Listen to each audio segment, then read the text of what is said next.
Hey guys, this is the Infernoman, and we do budget, jank, fun, and Magic the Gathering Arena. And today is Deck Tech Tuesday. Now, before we get into it, if you'd like the content that I do put out there, I would greatly appreciate it if you hit me up with a like, or even better, subscribe to me. It does show me that people do care about what I do. Now, if you have any questions, comments, stuff you want to see discussed, or want to talk to me directly, you can @ me on Twitter or chat directly with me as I play on stream every so often on one of the many BFJ decks, which stands for Budget Jank Fun for short, on Twitch. A visual link for those are going to be up on the screen right now, and I will have direct links in the details below. Now that we have that out of the way, let's get to this deck tech.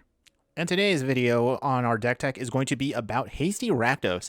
This is actually a personal brew of mine that I built from the ground up without any kind of predetermined things. I literally just went in with the idea one day of, you know what? I actually want to make a deck that can get in quick wins and just finish off my dailies for the day.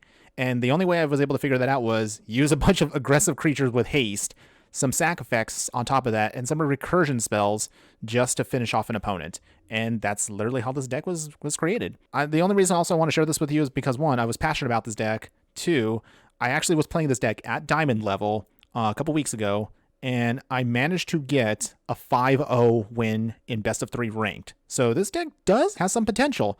Is it perfect? No, but the current version right now is what we're going to be talking about. And again, we'll talk about what we can do to see if we can improve on it a little bit later on. As always, we'll go over first the creatures, then the spells. We'll talk about lands if needed be. The sideboard, we'll do our sparring match with Sparky, and that's pretty much all we're doing. All right, so let's go ahead, let's get started. Starting with the creature package, let's go ahead, let's begin. Favorite champion, a 1/1 human knight with first strike and haste. Whenever the champion attacks, another target attacking knight you control gets +1/+0 until end of turn. Equipment abilities you activate that target the champion cost 3 less to activate. We're not using equipment in the deck. We're only really using this because it's a 1-drop. It has first strike, it has haste, and it can pump up its other champion if there's another one on the field. Robber of the Rich, 2 mana, 2/2 human archer rogue with reach and haste. Whenever the Robber of the Rich attacks, if defending player has more cards in their hand than you do, exile the top card of your library. During any turn you attack with a rogue, you may cast that card, and you may spend mana as though it were mana of any color to cast that spell. We actually have 2 rogues in the deck, so not just the Robber of the Rich, but Relic Robber, which we'll talk about in a second. Basically, this helps chump block a little bit if we need to with the reach ability, but of course you're using it for haste and the ability to steal cards from our opponent. Since we are going to be highly aggressive, we're going to be dumping our hand very quickly, can be in our favor. There is actually some advantages, and I will tell you right now, in a pinch, it's pretty sweet to be able to steal someone's counterspell when you are attacking with the Robber of the Rich. Dreadhorde Butcher, 1 black, 1 red, zombie warrior, 1/1 with haste. When the Dreadhorde Butcher deals combat damage to a player, Planeswalker, you put a 1/1 counter on the Dreadhorde Butcher. When the Butcher dies, it deals damage equal to its power to any target. If you cannot get the Robber of the Rich down, you want to then put out Dreadhorde Butcher, start getting aggressive with it, start hitting for damage, and start building it up. If you can sacrifice this at the right moment when your opponent's trying to get rid of it, you can even provide more value going forward with this card. Fireblade Artist. For 1 black and 1 red, a human shaman, 2/2 with haste. At the beginning of your upkeep, you may sacrifice a creature. When you do, the Fireblade Artist deals 2 damage to target opponent or planeswalker. If you can manage to get the Dreadhorde Butcher just big enough, the Fireblade Artist actually can push it over the top with 2 more points of damage stacked on top of whatever the power of the Dreadhorde Butcher is. So pretty sweet if they can work together. Relic Robber. 3 mana, Goblin Rogue, 2/2 with haste. When the robber deals combat damage to a player, that player creates a 0/1 colorless Goblin Construct Artifact creature token. Again, that's a tongue twister. With this creature can't block, and at the beginning of your upkeep, the creature deals 1 damage to you. So if you can get in some hits with the Relic Robber, you can then start stacking up damage even faster without having to do any more actual attacks on our opponent. However, just be aware that this is a Goblin construct, and currently in the format, yes, there is still a Goblin deck running around. So just a fair warning. But if you can get at least a couple of these out, at least at the beginning of their upkeep, you might be able to finish off an opponent just before they can swing in and try to finish you off. 1 copy of Phoenix of Ash. For 3 mana, 2/2, Phoenix, flying in haste. For 3 mana, the Phoenix of Ash gets +2/+0 until end of turn. You can escape it from the graveyard by exiling 3 other cards from your graveyard and spending 4 mana. The Phoenix of Ash escapes with a +1/+1 counter on it. For the Phoenix of Ash, we only have 1 copy. Only reason because is we actually do want to bring these creatures back with our other spells, which we'll talk about in a little bit. So I don't want to escape this card by exiling too many of our creature cards. It's actually otherwise a pretty solid card. Just 1 copy is all you need. This is just, again, another way of trying to recur stuff in the graveyard if things get blown up too much. Judith the Scourge Diva, 3 mana, 2/2, human shaman. Other creatures you control get +1/+0. When a non-token creature you control dies, Judith the Scourge Diva deals 1 damage to any target. It's the only creature on our deck that does not have haste, but the reason we have it in the deck is for 2 reasons. 1, it's a pseudo-lord ability, giving everything a little bit extra power to push through final bits of damage, and 2, if any of our creatures attack and just kill themselves, you can also still ping off a little bit more damage. Again, this is just to go over and beyond in case of they have tough blockers that we can't push through. Finally, Rankle, Master of Pranks. 4 mana, 3/3, Fairy Rogue, flying and haste. When Rankle deals combat damage to a player, choose any number of these abilities. Either 1, each player discards a card. 2, each player loses 1 life and draws a card. 3, each player sacrifices a creature. All 3 of these abilities actually are pretty good for us, but it really is just going to be situational on what is going on in the field. Sometimes you actually do want to ping each other, and it does give them a card advantage. However, sometimes that 1 extra point of damage can make a difference. Keep in mind also, you can stack these together, and just make sure that if you are going to stack multiple abilities together, pay attention to what triggers are on the stack, so either you don't hurt yourself, or you can try to ping out your opponent before they attempt to draw a card and find a response. And with that, that is the creature package. Let's go over the spells now. Next, our spell package. Our spell package is actually not a very big one, but they do serve a very specific purpose of what the deck is trying to do. The deck's purpose is to get as aggressive as possible and sack for value or bring things back if they do get blown up too early. Fatal Push, destroy target creature if it has a converted mana cost of 2 or less. Revolt, destroy target creature if it has a converted mana cost of 4 or less, if instead a permanent you control left the battlefield this turn. Since most of our stuff is meant to be sacrificed or get blown up purposely and to bring back, Fatal Push is our ideal removal spell. Only 4 of in the deck. We don't otherwise have any other removal. So to continue that, Malakir Rebirth, a flip land and spell. Choose target creature. You lose 2 life, and until end of turn, that creature gains. When this creature dies, return to the battlefield tapped under its control. Just brings back our creatures, keeps everything alive. Village Rites is our other card advantage engine that helps us also use our creatures for value. As an additional cost to cast a spell, sacrifice a creature. Draw 2 cards. Gets us what we need, and if our opponent tries to target us with anything that maybe even exiling our creatures, we can also use this in a pinch to get rid of something, keep it in the graveyard to bring it back later, with things such as Malakir Rebirth, Call the Death Dweller, and to keep our hand full of cards. As I just mentioned, Call the Death Dweller for 3 mana, return 2 target creature cards with a total converted mana cost of 3 or less from your graveyard to the battlefield, put a Death Touch counter on either of them, put a Menace counter on any of them.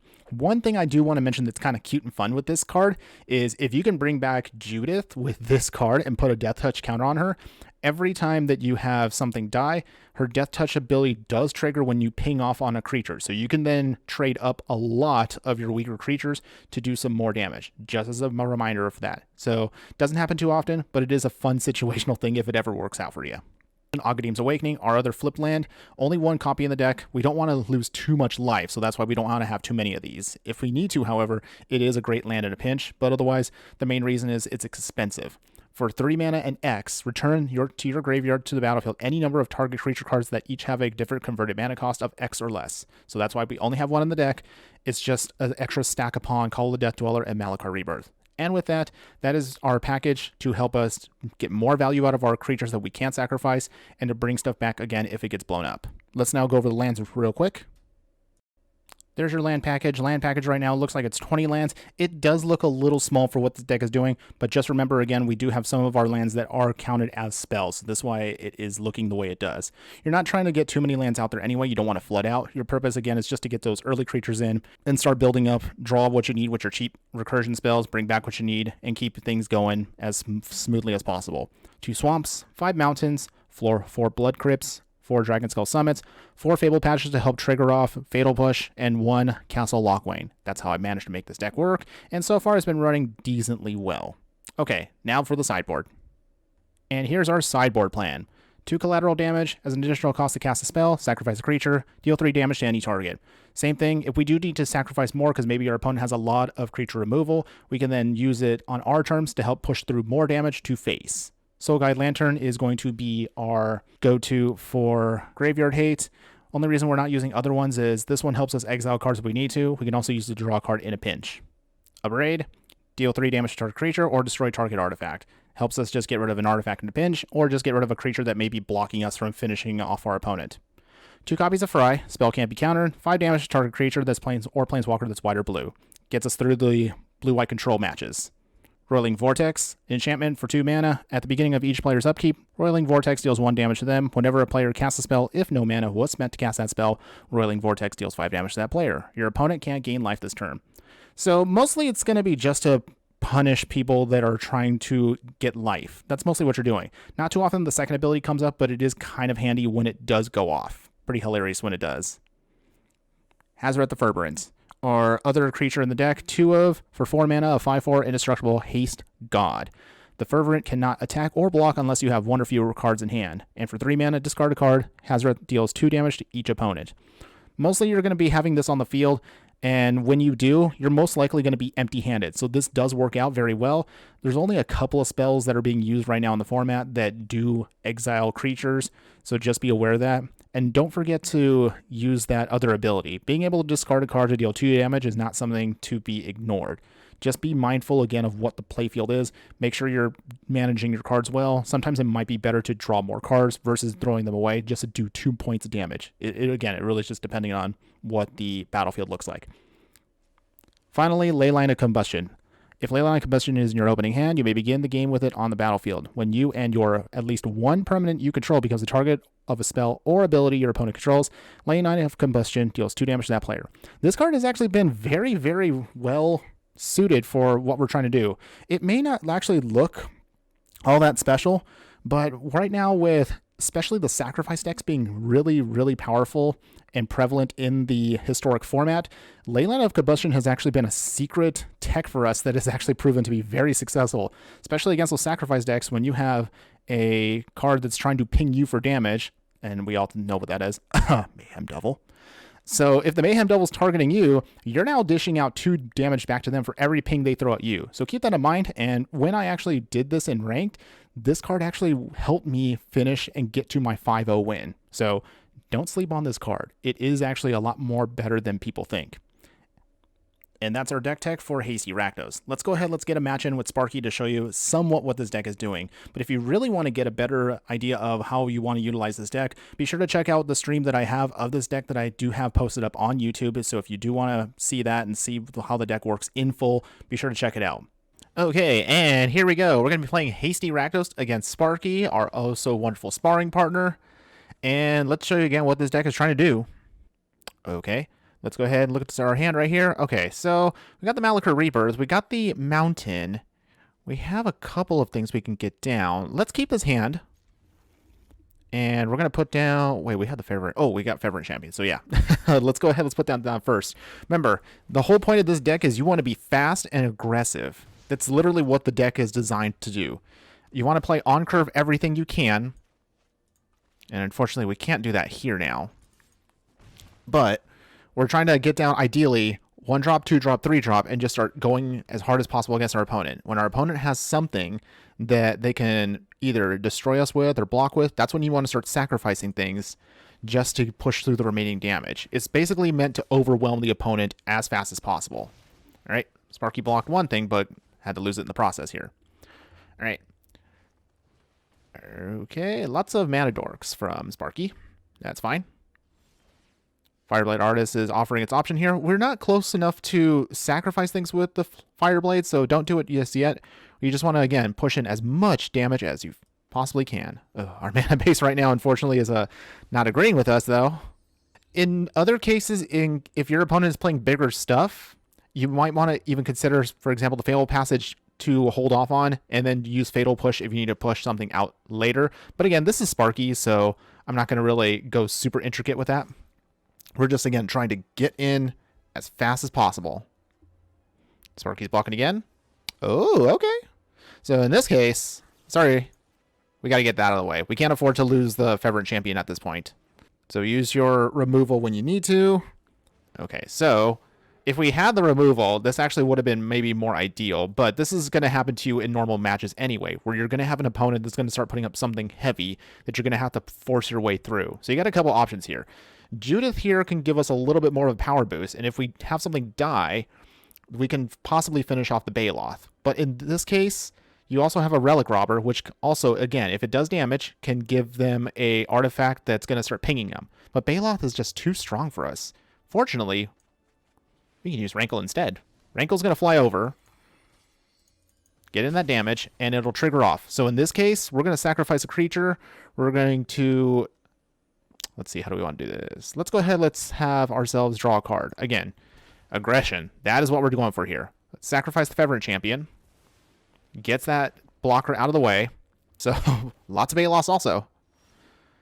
We're not going to sack anything yet. We're close to where we want to be. So same thing again. You got some options. How do we want to do this?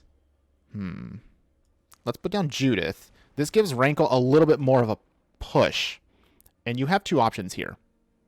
Let us see. Let's just go attacking with Rankle again. Down to 6. And lose a life, draw a card. This will ping our opponent. It does give him card advantage, unfortunately, but we're close to where we want to be. So the good part now is we have enough where we can afford to sacrifice something. All right. Looks like Sparky wants to go all out with all of their creatures. In this case, now let's sacrifice the Dreadhorde Butcher to Fireblade Artist. And look at all those triggers we can go off. So instead of trying to just fight our way through, you could do that with Rankle. But in this instance, let's just use all the pinging abilities. Boom, boom, boom. There you go. That's more or less what you're trying to do with the deck. Get in as much early damage as you can. If they start putting up big blockers, then just get the rest of it through with burn and sacrifice.